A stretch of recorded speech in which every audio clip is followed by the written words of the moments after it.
Welcome to the Plant Trainers Podcast, where we're helping people improve their quality of life through nutrition and fitness.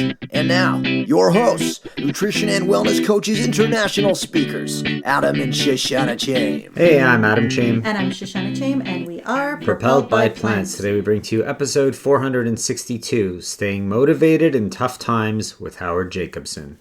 In today's episode of the Plant Trainers Podcast, we talk with Howie Jacobson, PhD, all about staying motivated in tough times. It seems that people are really finding it harder these days to stay motivated, to live healthy, be happy, and really have a balanced life. Howie talks to us about connecting motivation to transformation. Wanting to be healthy isn't enough for a motivator. For most people, you really need to work to achieve and sustain your goals on a much deeper level. We're bringing this episode back out of the archives with Howie, who is an executive coach to clients ranging from startup founders to established and rising Fortune 100 leaders. He's also a health coach and co-founder and lead instructor at the WellStart Health Coach Training Academy. Howie's the co-author of You Can Change Other People with Peter Bregman, Whole with Dr. T. Colin Campbell, Sick to Fit with Josh LaJaunie, and Proteinaholic with Dr. Garth Davis. You're going to love this episode. There is a second part to it, the PTP111. We will link to that in the show notes at planttrainers.com/462. Enjoy the show. If I told you you could have over 110 cookbooks and vegan fitness plans for just 55 cents each, would you say yes? We're part of Chef AJ's Ultimate Vegan Health and Weight Loss Bundle that is over $6,000 worth of product for only $49. We're going to link to that in the show notes, or you could check it out at bit.ly/VBUNDLE23. That's bit.ly/VBUNDLE23. And now for a moment of gratitude. I am grateful to have helped one of my clients. She started working with me a year ago. Since then, her thyroid medication has been cut in half, but she also had a hysterectomy in the middle of that 6 months ago, and they told her that she would absolutely need to be on hormones, and they actually said after the surgery that she does not need to be. So it is such a celebration to be celebrating her. I'm grateful for our dog, who is helping everyone in this house be a little bit happier every single day. Are you a good girl? So we're here with Howard Jacobson. Howard, thank you so much for being on the Plant Trainers Podcast today. It's my honor. We're very excited to have you. And before we get into some of the great information that we're going to discuss today, we'd like to know if you have a moment of gratitude that you'd like to share with us and our listeners. Yeah, you warned me about that, and I got thinking about it, and I decided I wasn't going to think about it and see what just came up in the moment. And we're in the middle of a beautiful late spring rainstorm, and I can look out my window and see blackberries, raspberries, a fig tree, and sweet corn growing in our side yard, and they are just loving this rain. And so I'm very grateful for all of them and for the entire universe that has to exist for them to get the rain that they need.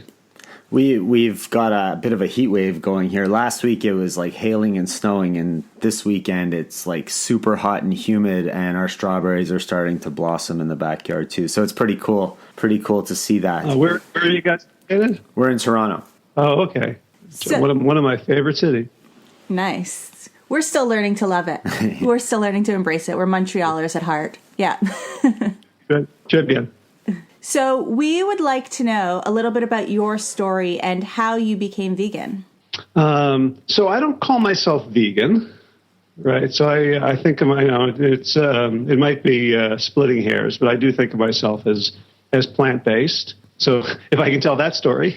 Yeah. Well, then let's say, how did you become plant-based? Yeah. Okay, cool. So I'm embarrassed at how many times I've done it. So the first time was as a teenager, I became a vegetarian. And I can't remember why.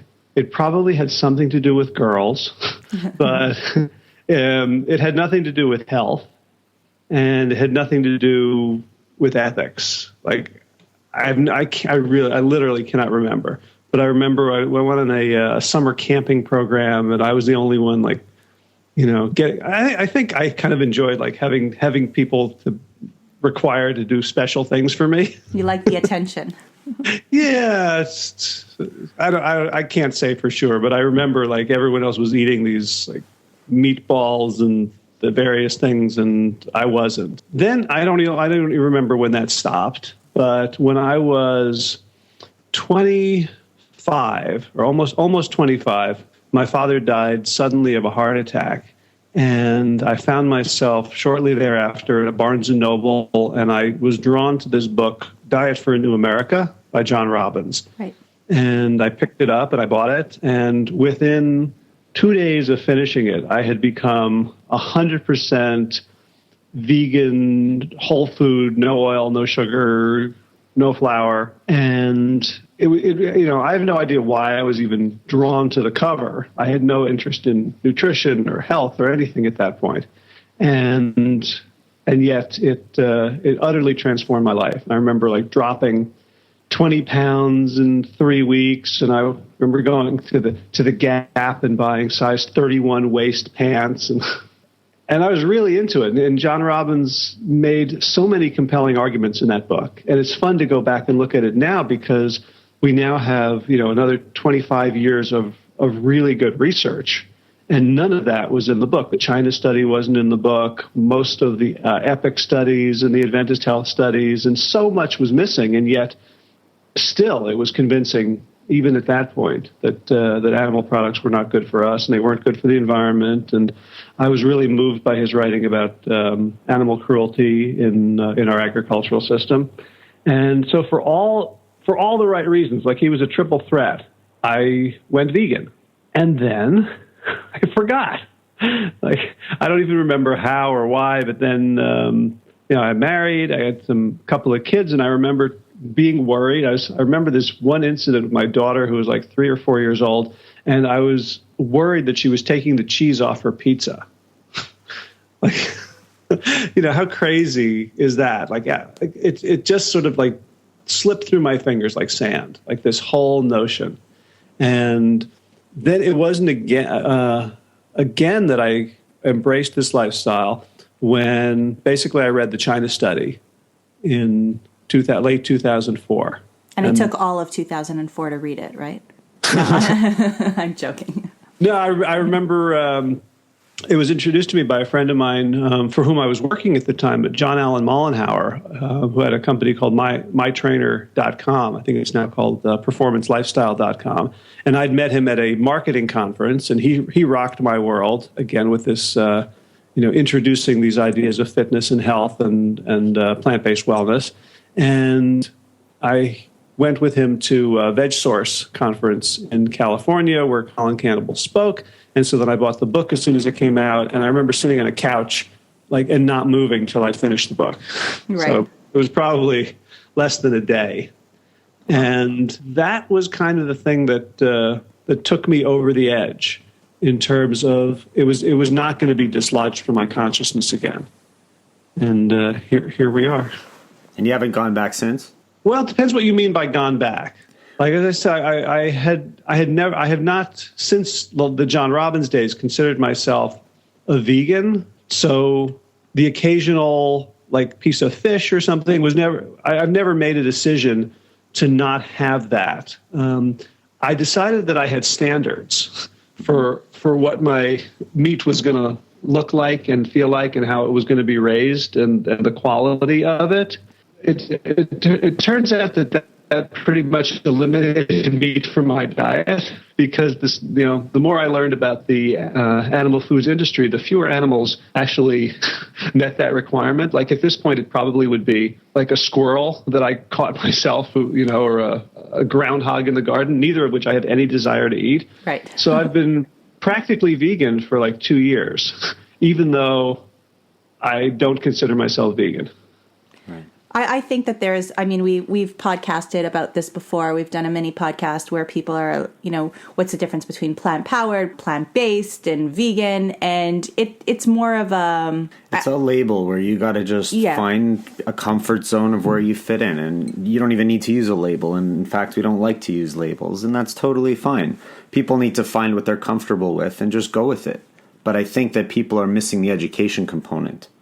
I think over the years we've been educated that meat and dairy is good for us and all the benefits that they have. And I think there's a shift that's starting to happen very slowly, but I think it's starting to happen.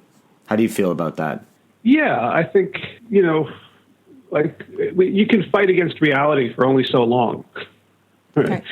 Reality eventually wins, whether it's on an individual level with a disease or on a global level with a planet that wants to burp us out. Sticking its finger down its throat and trying to dislodge us. If we don't learn how to live in harmony with nature, then we can only keep our heads in the sand for so long. I think one of the issues I have with the label vegan is that it tends to in people who are not thoughtful about it, it tends to imply a sort of purity. Like if I'm vegan, then I'm doing what needs to be done, and the world is just too complicated for that kind of surety. There's plenty of vegan foods that are not contributing to the wellness of the planet. There are plenty of organic vegetable farms that are not contributing to the wellness of the planet. And I understand why people go vegan and call themselves vegan, and I think the world, is a better place with more vegans in it. But I think it's, the way we eat is somehow symptomatic of a larger shift in behavior and consciousness and relationship with creation that we need to develop.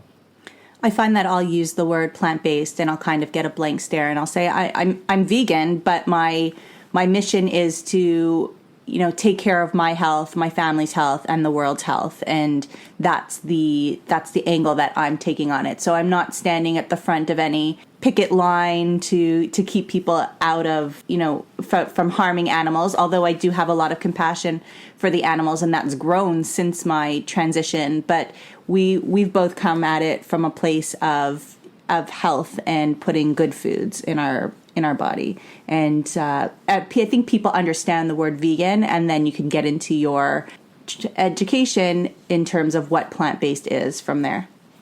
Yeah, one of my favorite podcast interviews was with a social scientist, Vlad Chituk, who is a vegan, and the way he describes himself to ordinary people is almost vegan.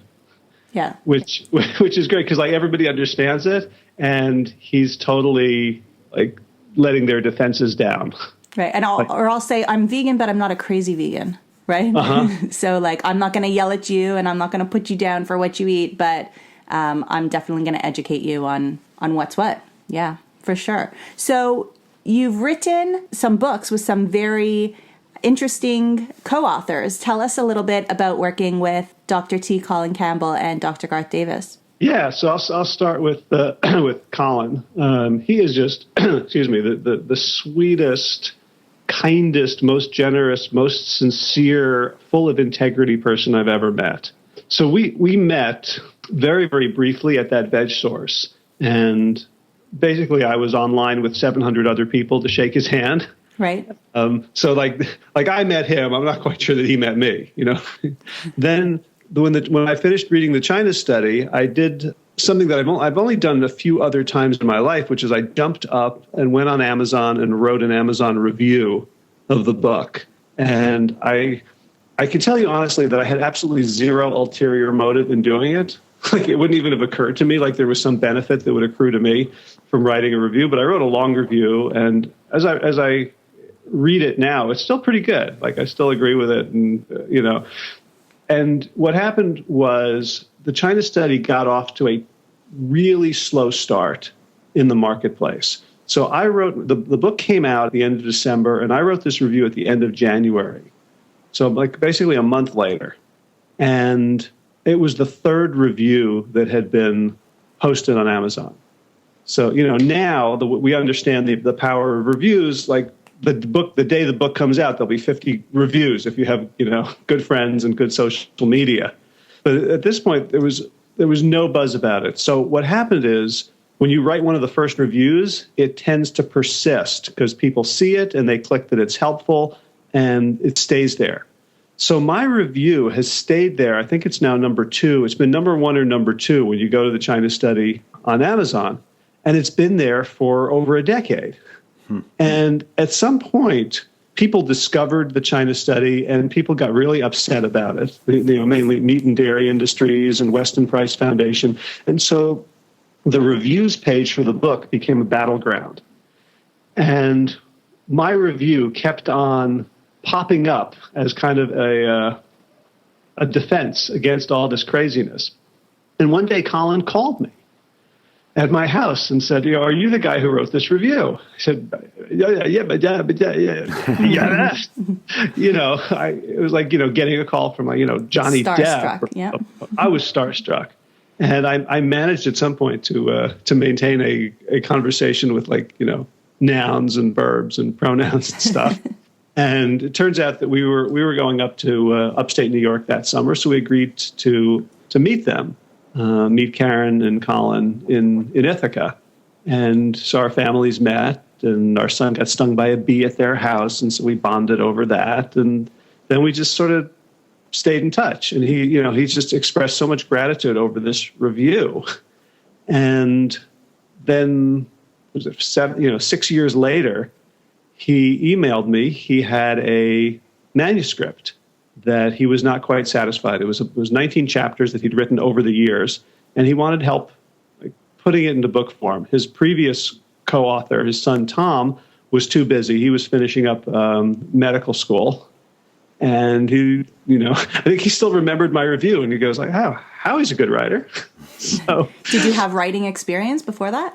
To some extent, I'd always considered myself a writer. I'd written 3 editions of a book on marketing for Dummies Corporation, the Yellow and Black books, and I'd written a book 10 years earlier for an encyclopedia of international activists. So I knew I could make sentences. I didn't know if I was any good. Nobody's ever given a Nobel Prize for Literature to a For Dummies book. So I was like, I'll try. Luckily, Colin is not I think he would be the first person to admit, he's not a great writer. Okay. And so there was plenty of room for me to look at it and say, I think there's better ways to say this. I think we can make this analogy. And so I said, at this point, I wasn't in the health field. I was in marketing. I had a whole business. I had an agency, and there was no reason for me to say yes. So, of course, I said yes.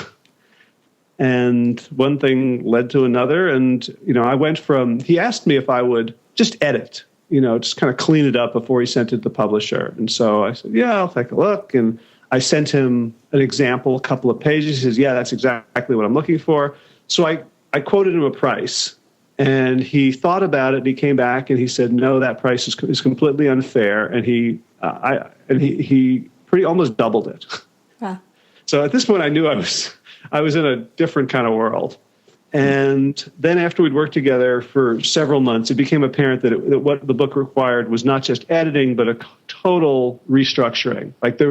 This wasn't just a series of essays. There was an incredibly powerful message in it. And we spent a lot of time figuring out what it was. And so at that point, he said, I'm not comfortable with our deal. I think you should get a percentage of royalties because this book is partly yours. And I said, well, okay. How do you say no to that? Still a little starstruck, yeah. Yeah. And, the other thing is every time I had a question or an argument with him, here he is, the preeminent biochemical nutritional scientist of our generation.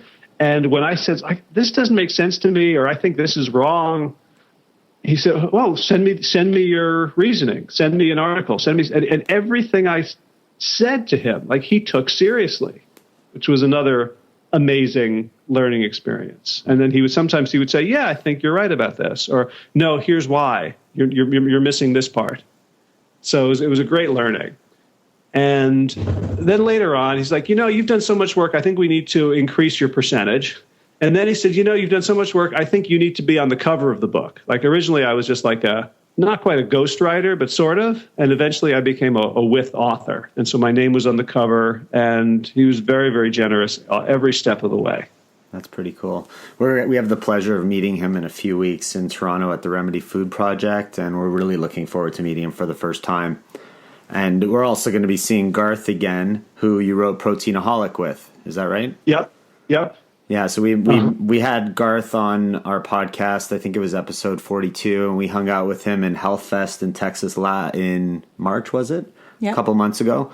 And that was just a fantastic experience as well. Yeah, if you could follow him around, you need a lighter microphone because he doesn't sit still. But he puts it all on Instagram, so it's okay. You don't need to follow him. You could just turn your phone on. Yeah, he is a social media beast. Yeah. So we were listening to one of the podcasts that you put out recently. I don't remember the number of it. You can probably help us out there, but it had to do with motivation and transformation. And you were mentioning Josh LaJaunie, who's another guy who we hung out with at Health Fest and who's going to be on our show shortly. And it was a very interesting conversation about people finding their motivation, leading to their transformation, and either sticking with it or not sticking with it. And I think that's really what we wanted to talk about today. Cool. So I don't know if you know my story, but I came into the plant-based lifestyle because of a personal transformation through health. And we talked a lot about it in episode 3 of our podcast. But very briefly, the doctors told me that I'd be dead by the age of 40 because of a tumor that I had and a rare genetic disorder that I have. And I'm now 42, feeling great. There's no sign of any death in my near future, and I'm thriving. And that's really what became my motivation to do what I'm doing. And I know people will find motivation in all kinds of different places, but really getting them from being motivated to transforming their entire life, there's a whole process that can take place in that space. Well, I mean, your story brings up a bunch of things for me. First of all, note to self: get Adam as a guest on my podcast. Done. Second, so I have no idea what your experience is like. Like, I can't even imagine how I would respond to getting news like that or being told that I had been dealt that hand. So there's so much for me to learn from you about what that's like. And the third thing is, I know people who would have gotten the same news and would have responded completely differently. So I'm always looking for like that X factor, like the thing that made you take this different road. And I guess, I mentioned that I'd written this encyclopedia of international activists, and it was just something I did for money. I was a school teacher and I had no money, so it was a summer job.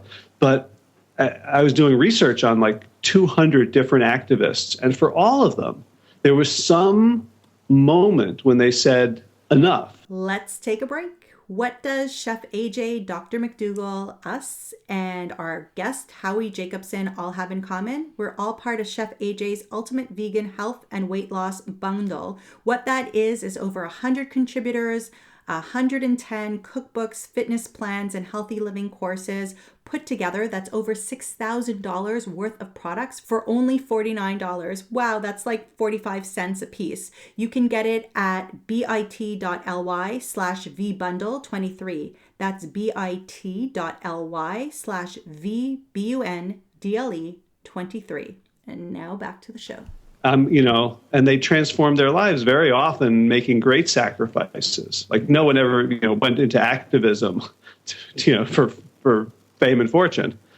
And so like, when I hear the echoes of a bunch of those stories, when I hear you just describing what you went through, there was some event, and then there was something inside you that rose up to meet it.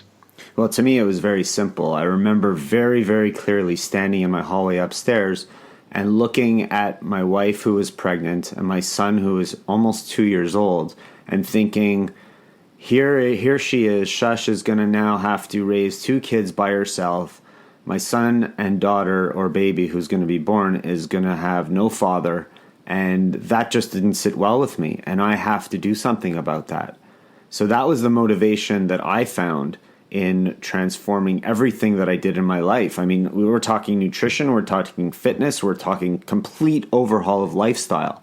And I was never obese or fat or heavy or out of shape. I'm a phys ed teacher, I'm a fitness trainer. I've been doing that for over 20 years. So I've always been healthy, or at least I thought I was until this news was thrown at me. So that's the motivation that I have. The thing that gets me is that there's so many people out there that find motivation and want to change, start to change, and then stop. And they go back. And that really gets to me. Like, they know they need to do better, but they don't follow through for whatever reason they've chosen.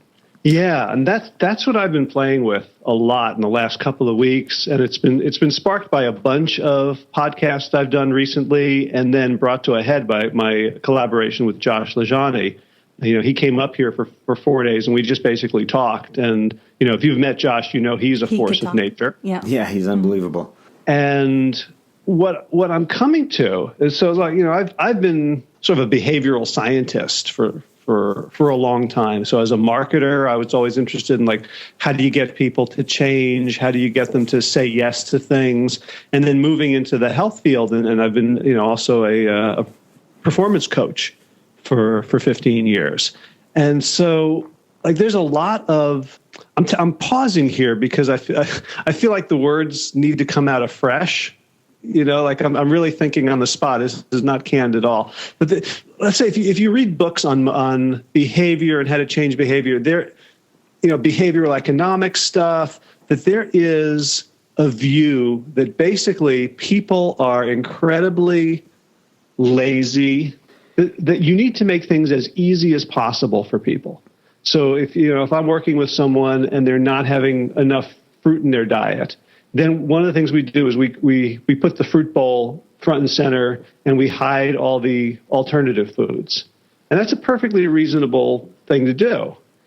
And, you know, so one of the influences on me has been a Stanford scientist, B.J. Fogg, who came up with a behavior model that basically says motivation is a very fickle thing. So whenever you're motivated, you want to create a life or an environment or develop your skills so that things get easier. Like, basically, we do things either when we're highly motivated or when they're easy. And that's what I've been teaching, and that's how I've been working with people. And it occurs to me that there's something profound missing from that formula. And that's kind of what I'm playing with and really struggling to articulate. And I think you can hear in my hesitations that I don't quite have it yet, but I'm starting to zero in on a concept. And I totally agree. I agree that people think things are too difficult, so they don't want to do it, and they're always looking for the shortcut in life to try to make things easier. And I think that we can help our clients make things as easy as possible, but if they don't have the reason in their background, if they don't know why they want to make that change, it just becomes all that more difficult. And to sustain that change is even tougher if they don't know why they're doing it. So I think people need to find a reason that's going to be meaningful to them so that they feel the emotions of it when they want to go through that transition or that transformation. I also think that wanting to do something and choosing to do something is an extremely different verb. Like, the verb there is so different. So when you choose to do something, I choose to go to work in the morning. I might not want to, but I choose to. So I get up and I do it. I might want to run 5 miles a day, but if I don't choose to, I'm never going to put on my running shoes as well. So it needs to be something that we are committing to, and we need to understand the deeper level of it as well. Yeah, I agree. I think the motivation is really, really important. And I think there's something else in my mind that's missing. And if I could try to just play with some concepts with you guys, and at the end of my sentence, I might say, no, that's wrong. But like, I really am trying to put this together as we speak. A book I read recently has had a big impact on me. It's called The Power of 50 Bits by a guy named Bob Nease, Nease. And he talks about, and it's a behavioral economics book, and he talks about basically the mathematics of procrastination. So that basically, if there's like a discount rate on money. So if I lend you $100 today and you pay me back in a year, you might have to pay me a little more, like $105, to make up for both the opportunity cost of what else I could have spent the money on and the risk that you wouldn't have paid me back at all. So like in economics, the future discount rate is about 5%. But when we think about things in the future, we discount them by about 50% in our minds. So if me getting fit is worth 10 on some sort of arbitrary scale, the thought of me being fit in the future, I take it down to 5. And if me working out and like running and lifting weights and sweating and being in pain and my muscles screaming, if that's a 6 in terms of pain, if I think about it in the future, it's only a 3. So me getting fit is a +2 in the future. Right. So, next, like New Year's resolution, like, January 1st, tomorrow morning, I'll work out and then I'll get fit. So that's a, 5 and 3, 5 minus 3 is a +2. But then I wake up in the morning and I have to go work out. And the benefit is still a 5 because it's in the future. But the pain is now a 6 because it's right now. And so I'll be like, I'll start tomorrow. And so even when go ahead. Sorry. That I'll start tomorrow is the problem that I have with the way people process things. Because in my head, for me personally, I don't have that choice to make that decision. If the alarm goes off and I already have a workout planned at that time, there's no thought process that's allowed to happen for me. I just get up and it's done. You're wired differently than the general public. But what makes me different? Like, why am I wired differently? Why don't people, like, sometimes I struggle with that. Like, I don't understand why other people don't do it the same way. Like, why do they allow themselves that opportunity to bail?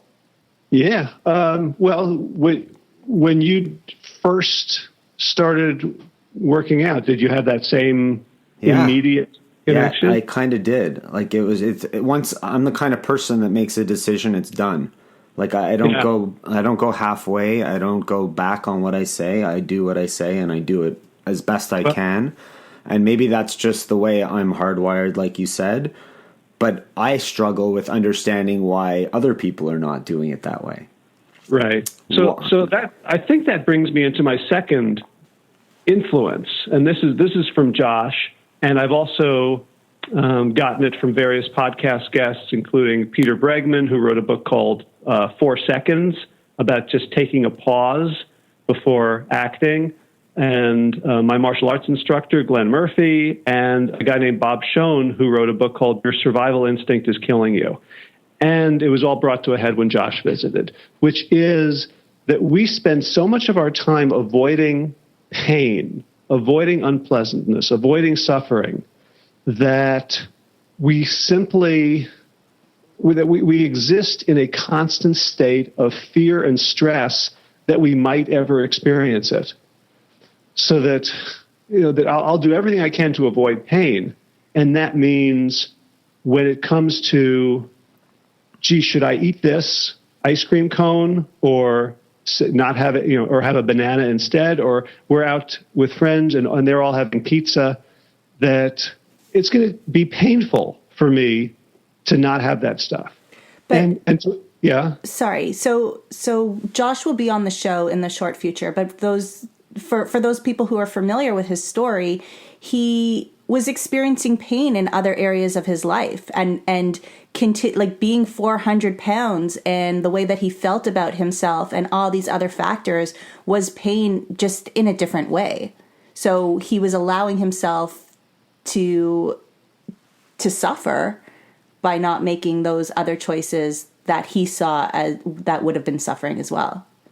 Yeah, that's the crux of it. That if we spend our lives trying to avoid pain, we are driving into a hurricane of pain.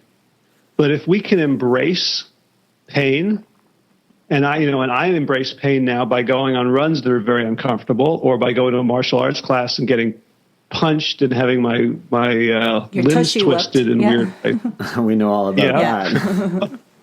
Well, my tushy is actually the least pained part of me after a class. It's plenty of padding there.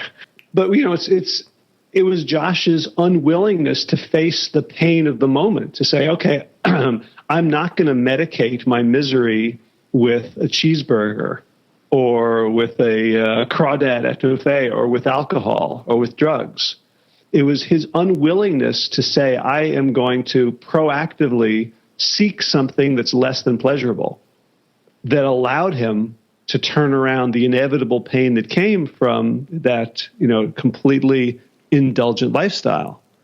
So that's kind of what I'm getting at, that Adam, what you may have is kind of a threshold for, I'm okay with some pain.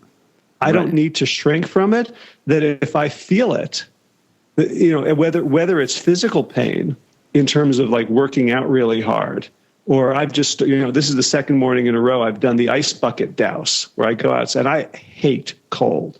Yeah. I hate cold water. I hate cold air. And the second morning I've gone out with a 5-gallon bucket, filled 2/3 up with some ice in it, and poured it slowly over my head. And I hate it. And there's something that this is the thing that I'm really beginning to understand, that if we can, so here, let me try again. If the pain is in the future and the pleasure's in the future, then it evens out. But if the pain is in the now and the pleasure's in the future, most people are not going to choose the hard thing now to get the thing they want later. But if we can associate the pain now with pleasure and say, I am choosing this pain because I'm a badass. Can I say that on your podcast? You just did. Fantastic. I'm choosing this pain because I'm a tough human being, because I'm proud of myself. Like, I'm pouring that water over my head, and at the same time as, every pore in my body is shrinking and screaming, some part of my mind is going, yeah, you show them. You can do this. You're the man. Right. Like, that pleasure in the moment is greater than the pleasure of the future or the pain in the moment. And that's like that. Dan Ariely, a behavioral economist at Duke, calls it benign masochism. And I think that is becoming, to me, the key in helping people change, is to embrace masochism in pursuit of wellness. I completely agree with that. But what I think is that people are too afraid to step out of their comfort zone. And I know we hear that all the time these days, that if you step out of your comfort zone, that's where the magic happens. I completely believe that and agree with it. And I think people are afraid to step out of that comfort zone all the time. But I also think that this is really unfortunate, by the way. I think that too many people are waiting. They're waiting around for something tragic to happen to someone they know or even themselves before they make a change in their life that's going to make their lives better. They're waiting for a tragedy, and I think that in itself is a huge tragedy. And we need to find ways to get people to wake up and start finding reasons before it's too late to change their lifestyles. All right, so we're going to pause here. All this higher level thinking is making my brain hurt and I need to recuperate. No, I'm just kidding. We are going to stop here though, and you'll find out Howard's response in part 2, and we will pick up exactly where we left off. So feel free to post your comments and ideas about the things that we discussed today in the show below. Thank you all so much for listening to this edition of the Plant Trainers Podcast. We want to make sure that you subscribe on iTunes, Google Play, iHeartRadio, Stitcher, or any other podcasting platform.